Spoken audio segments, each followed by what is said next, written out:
Kamusta mga kayuan sports? Please like, share and subscribe to my channel. Jordan Clarkson has committed to play for the team. Kumpirmado na maglalaro si Jordan Clarkson sa Gilas Pilipinas sa FIBA World Cup 2023, na gaganapin mismo sa ating bansa. Pero ayon sa SBP, sa August 6 pa daw ang dating ni JC sa Pilipinas, kaya hindi din makakalaro si Jordan Clarkson sa tune-up game sa bansang China kontra sa Iran, Lebanon, Puerto Rico at Senegal na tinalo natin noon FIBA World Cup 2014. Pinush ng SBP na maglaro sa Gilas Pilipinas si Jordan Clarkson as naturalized player. Dahil sa sinabi ni former Gilas coach Tab Baldwin na best fit sa Gilas si Jordan Clarkson sa FIBA World Cup.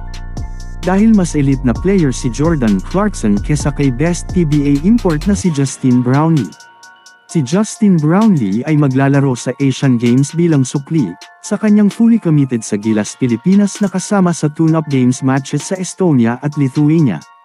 Huling naglaro si Jordan Clarkson sa Gilas Pilipinas noong 4th window ng FIBA qualifiers na nag-average ng 25 points, 5.5 rebounds at 6.5 assists per game. Laban sa Lebanon at Saudi Arabia.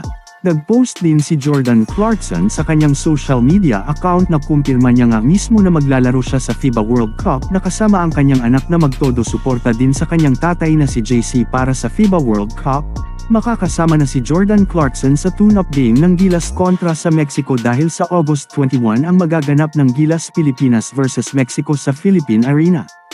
Ang huling tune-up game ng Gilas Pilipinas para mapaghandaan nila ang kanilang unang makakalaban sa World Cup stage na ang Dominican Republic.